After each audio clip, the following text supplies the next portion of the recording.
Imagine a world where you knew that you mattered and you belonged. The people cared about you because we were so darn good at listening to one another, no matter how different we are.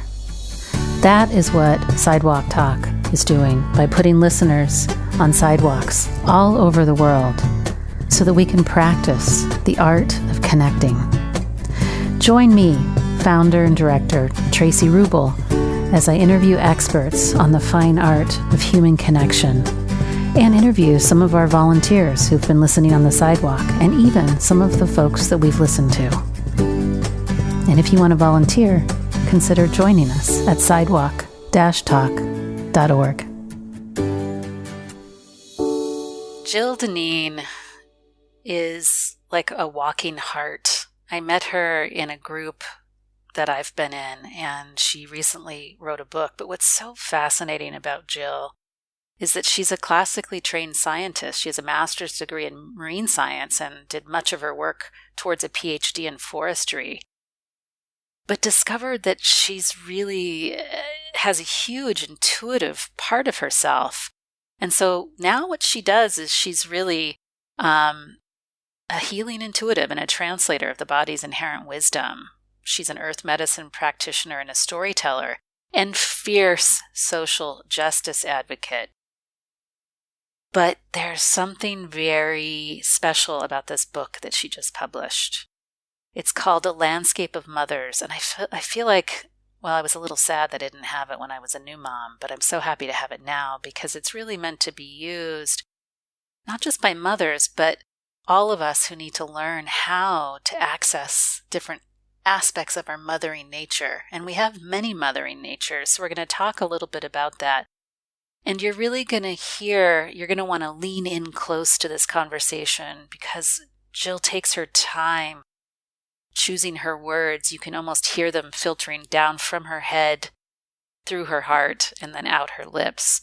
So it's this careful, thoughtful, intuitive conversation about connecting to our mother natures and really leaning into the wisdom of the earth and to our bodies as we become connectors. And so I'm really excited for you to not only learn about Jill, but also she is having and hosting a book club now. Her desire to serve us all with this material is so genuine and heartfelt. So if you're interested, I highly encourage you to get some time with Jill, be a part of her book club, and spend some time with A Landscape of Mothers in Jill's presence, because it's kind of like getting a transfusion, if you know what I mean. So without further ado, Jill Doneen.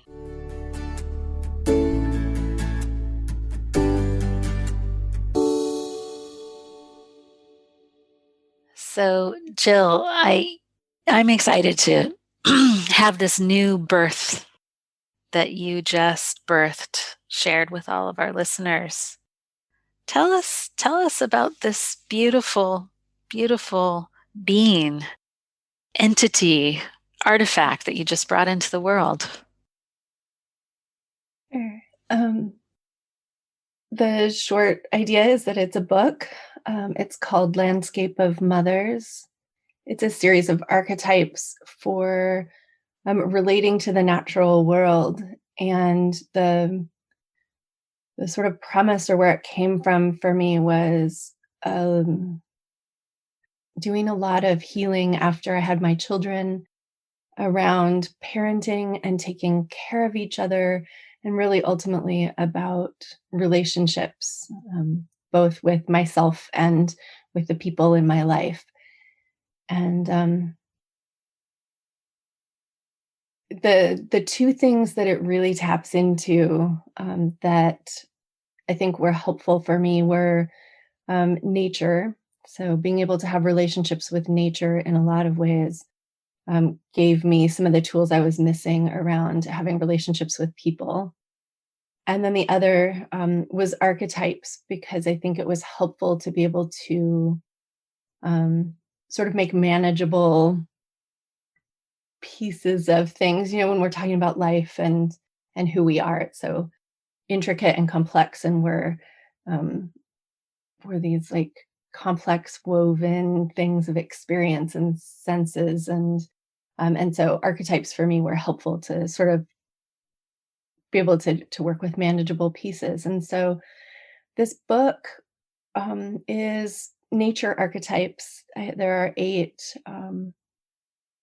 archetypes that I apply to mothering, and in this case, I really mean like how we take care of and protect and nourish and nurture each other. Um, and yeah, that's kind of the short form. I want to know your story and what had you pull together at this particular moment in time, this connection to nature, archetypal wisdom, and mothering. Like what was happening for you in the process of becoming a mother and engaging with other mothers and your own professional history that sort of brought this together? Yeah, it's basically my whole life, and in order to make that sort of a a little handful instead of my entire life. Um, I think the it started as a kid, I being parented, and my parents came from a generation of people who had different kinds of ideas about parenting. That there was a lot of, kids are seen and not heard. Kids are, they need to work and help support the family. And they were basically seen as little adults. And so my parents kind of came out of those parenting ideas.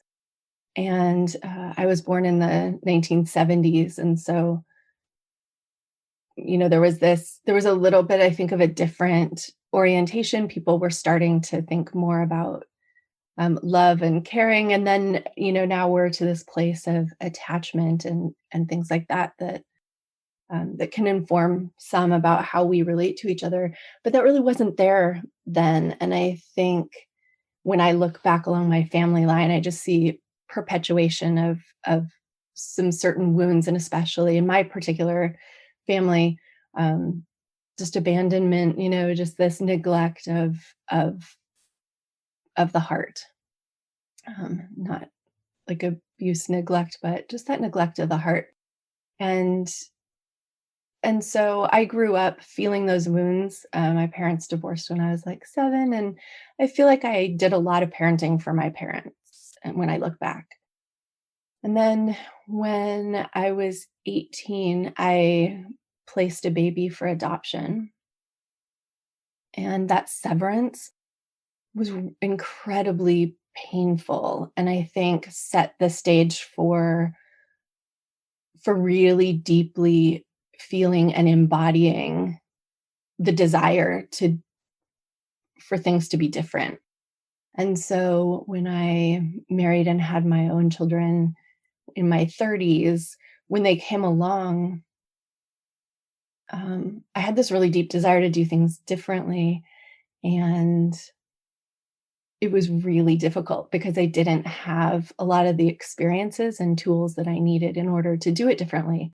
So, to kind of spin in some of the other pieces, I had spent my 20s in school.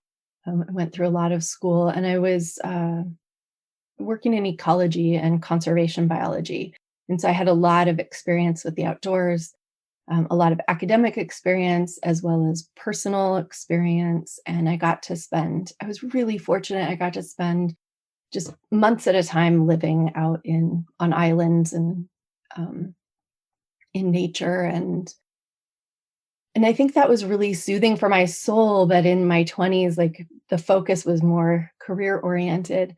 So by the time I got to my 30s and I was having children, I had both of these avenues sort of running, this personal um, desire to do relationship differently and this experience with nature. And And so when I went looking up, my first orientation to trying to find a way to do differently was academic. I went and read every parenting book, and I couldn't figure out why it didn't feel easier. And at some point, I realized I was missing pieces. And the first pieces I noticed I was missing was some kind of context for myself. I suppose you could call it spirituality. I didn't have a particularly religious upbringing, and I was lacking sort of a bigger context, a sense of being embedded in something bigger. And so nature kind of became that for me, that I understood being embedded inside of life force energy in a particular way. And the other thing was I had a lot of frustration when my children were little around just how difficult everything felt. And one of the preschool teachers that my kids went to, she asked me, she said it seemed that I was very clear about what I didn't want, but I wasn't as sure about what I did want. And so kind of finding a new orientation. And I think that's where Landscape of Mothers came from, was this sense of needing a map, wanting a way to move and a way to explore the things that I just didn't know, uh, you know, and yet have it be kind of cohesive and coherent and feel like I was actually going somewhere, even though I was kind of in the unknown. Wow, I'm so glad I asked about the larger story. There are so many inputs that almost I'm hearing, even the, placing a baby up for adoption. What I'm hearing is that your desire and intention to no longer neglect the heart sort of brought you along, right? Like all these pieces of your journey kept you on the straight and narrow of that intention, or maybe they caused it, I don't know. But in each moment as you were talking, I'm like, oh, that would have brought her back to her heart, and oh, that one would have brought her back, oh, and there's another heart, right? Like I keep hearing how the pathway kept bringing you back to this quality of mission, that we can't neglect our heart. Yeah. Yeah, exactly. And I just felt, I think when I look back, I wouldn't have said this necessarily at the time, but I think I look back and there was, yeah, like you said, this just re-delivery of, oh, and back here and oh, back here. And so it feels like a life purpose, I guess. Mm-hmm. For me, it feels like, or definitely a life theme of, this is where we're going. This is where we're exploring this avenue of coming back to our hearts and therefore our relationships. And so how do we do these in a way that's nourishing and protective and connected? Yeah.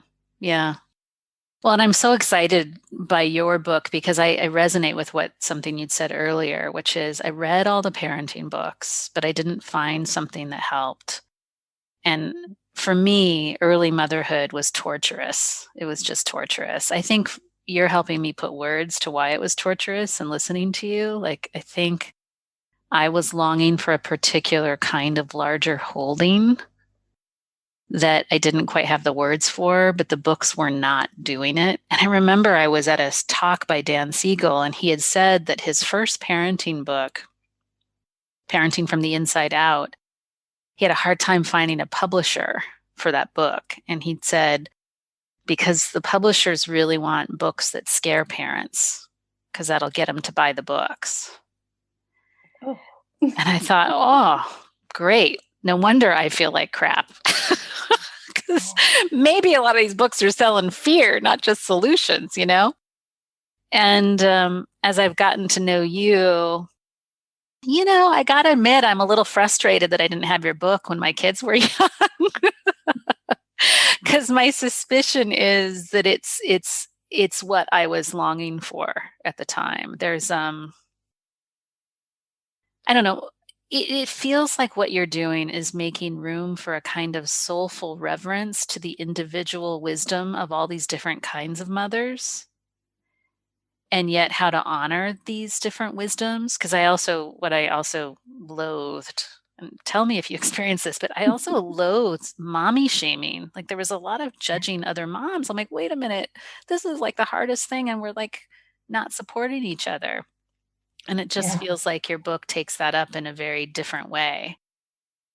Is that, does that Mhm. feel true to you? Am I kind of hearing and getting the vibe of what you were setting out to do when I say that? Yes, absolutely. So one of the first things in Landscape of Mothers is that idea that we're opting out of the good and bad. Like for the most part, I don't really believe in the concept of a good mother or a bad mother. That was one of the places I initially got myself caught, right? Was after placing a baby for adoption, not knowing these things, having a hard time being present to my kids sometimes, or having a hard time with their hard time of growing up. And then particularly when those ages bumped into things where hard things had happened in my life. So then my like inner child was also struggling while my offspring were struggling. And then my adult self was struggling. And I felt like a bad mother. I wondered often, like, am I a good mother? Am I a good enough mother? Can I be a good mother? And eventually I got to the question, like, is there a good mother? And for the most part, I just feel like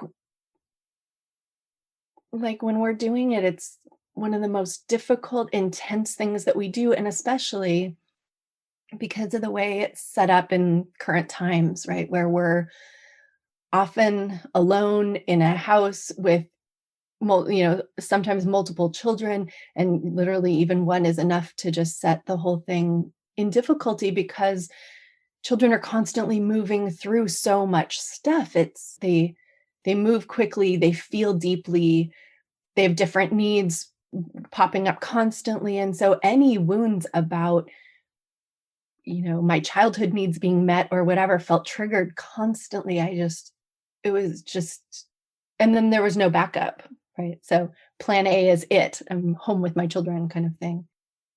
And yeah, so just opting out of that altogether was kind of helpful. Like that idea of, well, if I stop considering whether I'm a good mother or a bad mother, can I focus on what I really want to be happening in each of these moments, or the things or my capacities or capabilities at any given moment? Or can I focus on the needs and the relationship instead of wondering if I'm doing it right? Um, and certainly the shaming and the quote unquote mommy wars that were such a big topic when I was raising small children. My kids are now teenagers, and oh yeah, the painful, are they going to the right schools? Are you doing it early enough? Are you doing whatever? And it was all about being good, and it was so performative. Landscape of Mothers is really an invitation to bring it back to ourselves and um, to do it our own way. So the other part of Landscape of Mothers is that it's not a prescription. There's no, unlike so many of those parenting books that I read, they were like, well, you do this and you do that. And then I would have trouble doing those things because I would get upset too or whatever. Um, Landscape of Mothers is about finding finding out where we're at and what we're capable of and what we want, and kind of trying to bring that to the relationship that we're having, as opposed to seeing if we could quote unquote do it right. Wow. You know, I'm I have to tell this story because maybe I don't know if I need empathy from you or what, but I just have to tell it because it's Yeah. still so painful. When my kids, I had two sons 18 months apart, and my youngest one started walking at 9 months, and my older one was a late walker, and I was just banking on my second one to be a late walker too, so I didn't have two crazy drunken sailors like Mm. I'm trying to chase after. And they were at the library. We were at the library one day, and they were being very loud, and we got scolded. So I said maybe they're hungry. So I walked across the street to this little burrito shop, and the littlest one, he just could take off like a blue streak, and you just had to keep your eyes on him because he's 12 months. He just doesn't have the capacity. So I had to lock him in his car seat and leave the windows down while I was going in with the other one to get a burrito. I was all alone. And there was a group of 9 working mothers sitting out front as my kid is screaming in the car while I'm trying to get some food. And they came up, one of them came up inside the restaurant and tapped me on the shoulder. Your son is in the car unattended. I said, I recognize that, but I need to get him some food. That's why he's upset. And there's just me here. And they said, well, we're going to call the police on you. And that's just unconscionable for you as a mother to leave your son. And I'm like, but he's right there. I can see him. I said, the other alternative is you could just offer to stand there at the window with him and help me out. But they didn't. They sat, and 9 women in their business suits, and they all shook their heads at me and shamed me. It was the most painful mothering experience ever. And that's not talked about in the books, except for to say, this has happened to us and doesn't it suck? But I'm like, how can we heal this?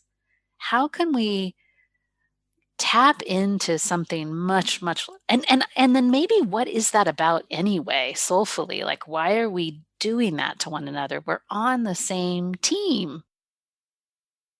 And I'm curious what you'd have to say about that notion of why we do it and how we can get on the same team, and what Landscape of Mothers, how it takes that up.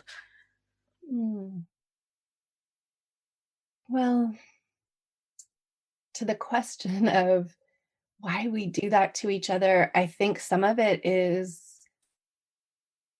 so much bigger than us. We live in a, I'm going to say we live in a culture that is, I'm in the United States, and this Western culture, or these like Western cultures, have this glorification of the individual, and we have this deep isolation in the way industry is set up and the way that we work and what we consider normal now. I think there's a history in which we would have raised children as a village or as a group, and that gets talked about a lot, but the practice of it really just isn't there. And I think that's part of it, is that we perceive parenting a child as someone's individual responsibility. And I think there's a deep wound in there. And I'm not exactly sure what to do about it. I think there are ways that, that kind of can sound like, oh, well, there's nothing we can do. And I don't want to present that either, because I don't think that's helpful. But I think that we do need to recognize that if we're going to band together, if we're going to be more supportive, we have to take an active role in that. It's not something we can just think like, oh yeah, we're in this together. We have to act like we're in this together. And the experience you had was, 9 women absolutely deciding that it was an individual responsibility. And individuals do the best they can, and it's so easy to judge an individual. I think there's a million things going on under that too, is can make us feel better about ourselves, whatever. And the way Landscape of Mothers would approach it is that 2 of the archetypes in Landscape of Mothers, I perceive, would be the ones who would kind of deal with that. And I say kind of because there would actually be at least one more who would come in to stabilize it. But this particular conversation, I think, lies on the axis of island mother and forest mother. So island mother holds our solitude, is what I consider to be her gift, right? She's the one who can find the time and space, and by that I don't necessarily mean outwardly, more like in her mind, to give herself some, to take a good look at herself. So she's introspective. She would be the one who would notice the difficulties, who would notice the personal part of being the recipient of shaming. She would be the one who would be choosing how she was going to deal with it. She would be the one who would tend to her own internal feelings about that and take care of herself. And the forest mother would be the one who addressed more of the collective experience, the choosing of peers, the creating community, the one who would find the connections, who would listen to each other, who would take care of each other, who would make sure that they all got what they needed. And so those two mothers, I feel like, would really come forward to describe the situation at hand in that instance. I think I'm getting a lot of new awareness from what you'd said, and metaphor and imagery is coming to me as I listen to you. And what I realize your book is doing is it's giving me as a mom, it's giving other mothers who choose to take it up, a place to plant themselves where they're getting the nutrients that they need from, you can say, the archetypal mothers, the ancestral mothers, the nature mothers, right? And this may sound esoteric for some, but for those of you that haven't read the piece that I just put on the Sidewalk Talk blog about our loneliness being deeply linked to our disconnection from the land and our bodies and our ancestors, this just feels right on, because you're giving mothers a community now, even while the community hasn't fully formed, because we're at least rooting into the earth, and we're at least rooting into the ancestral archetypes. So we can call forth forest mother, we can call forth island mother to hold us until we have rebuilt the community in the external. Is that kind of, am I piecing that together right? Oh, absolutely. And you're alluding to some of my future books. Oh, good. I'm glad. I'm so glad. And there's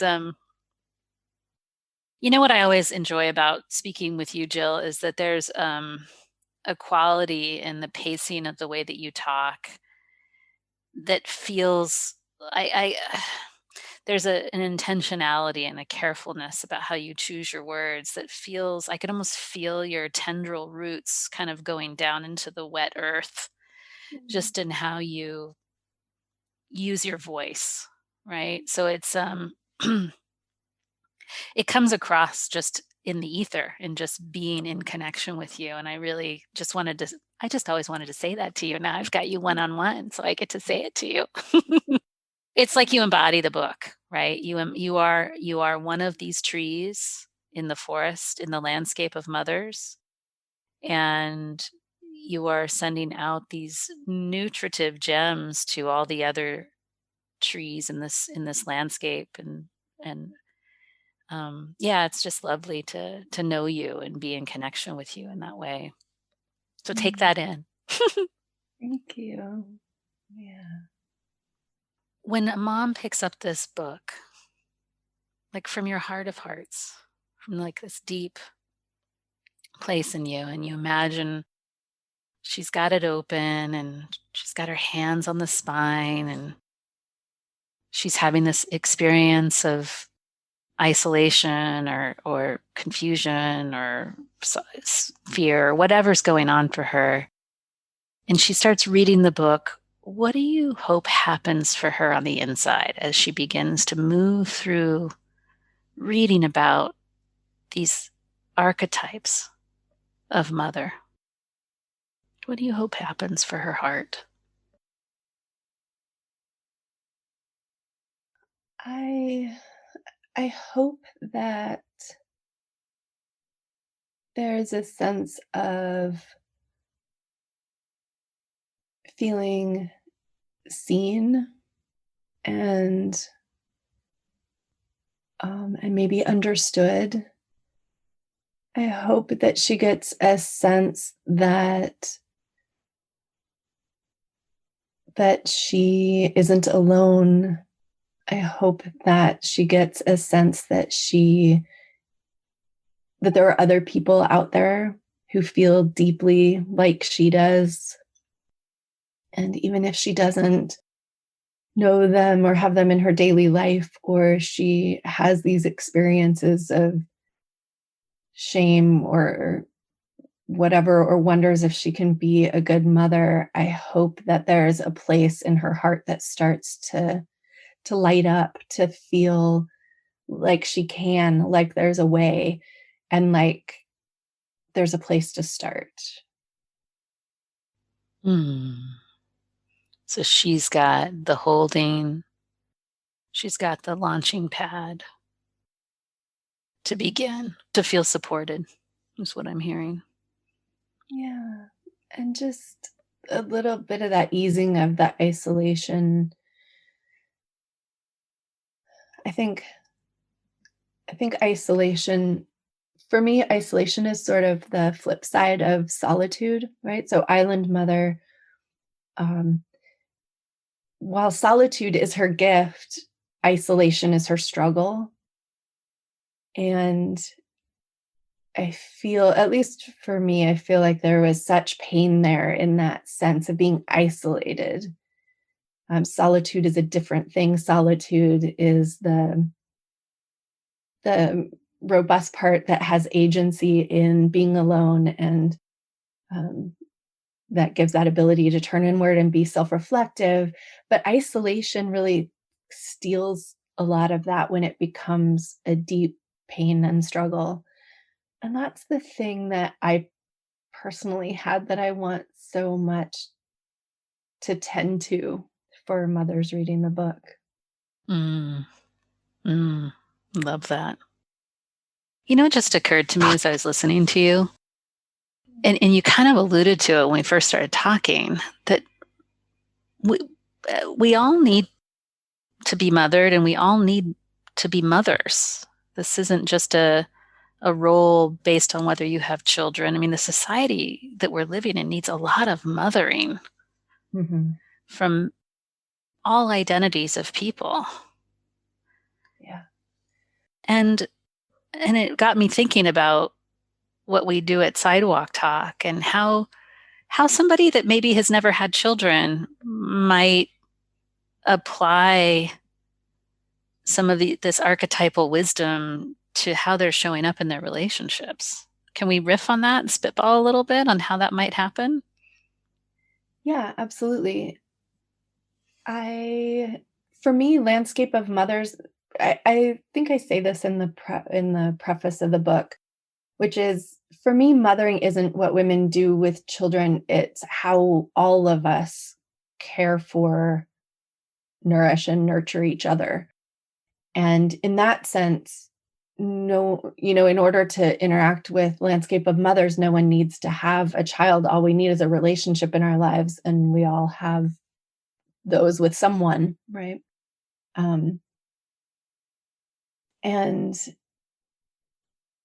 I think so for me, the reason that Landscape of Mothers is called Landscape of Mothers is because for me, I learned these things through parenting, but it's not the only place I apply it. And there's, again, sort of, you know, um, moving forward a little bit into hopefully future books, is that Landscape of Mothers there's at least 4 different ways that I've personally used Landscape of Mothers since it came through for me in the last 3.5 or 4 years. One of them is, the literal parenting of children. The other one that we've talked about a lot is internal, right? So we haven't actually said the words, but we've talked or presented these in the context of, we have an internal parent that we grow. We have our inner child who takes care of our inner child, our inner parent does. And that inner parent initially is really modeled on our actual parents or caregivers. And so we tend to internalize the way that was. And I think a lot of our internal growth in terms of taking care of ourselves, especially in that island mother realm of like, how do I take care of my internal world, comes from us continuing to develop that part of ourselves, that internal adult. And so there's that parenting relationship with ourselves. Often we're taking care of the parts of us that were wounded when we were children, and they come up in relationship because that's where we bump into them. And then there's this way that it can get even bigger, which is that it can become about how we create our communities. And then there's another sort of big picture realm, which is what I think of as like lineage healing, that there's a whole piece that is about addressing the patterns of family wounds. And I feel like my job personally in my family is to interrupt those patterns so that my children grow up with different family patterns, so that I can interrupt the ones that are causing harm and try to create ones that are based in love and care and nourishment and nurturing. And so I think there's all those levels exist within Landscape of Mothers in terms of being able to use the material, use the archetypes, and use the gifts of the archetypes, and to use nature to take care of those parts of us, whether it's our internal work or our community work or our lineage work. Wow, that's beautiful. So there's this application, mothering ourselves, mothering our children, mothering our community, mothering our extended family, mothering our ancestral heritage. I mean, it's just I'm trying to describe how I'm feeling in the moment as I'm listening to you. Because I'm not feeling heady. I'm feeling it in my body. It's this, I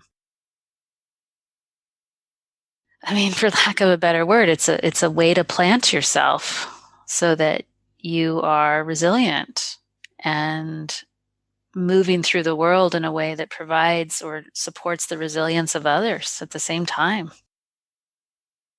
Yes. Yeah. But I can feel it as I'm talking about it. Like I feel it it's not just it's very nice. It feels very delicious. I think that comes from the material itself. Like I will say sometimes that I didn't really like write this down. It was never a heady project. Mm-hmm.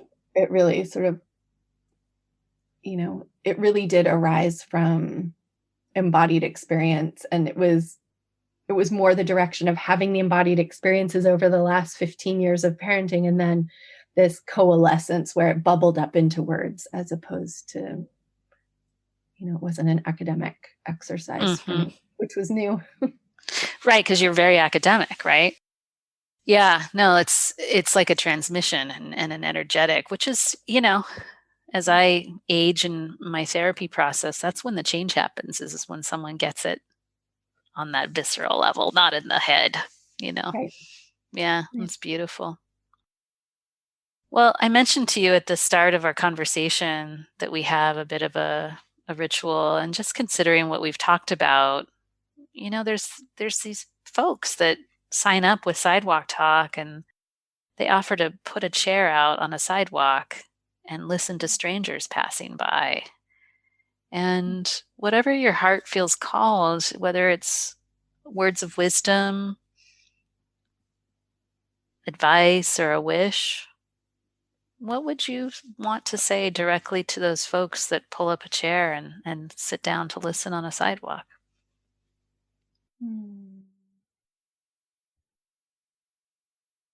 I think I would just really love to offer those people deep gratitude for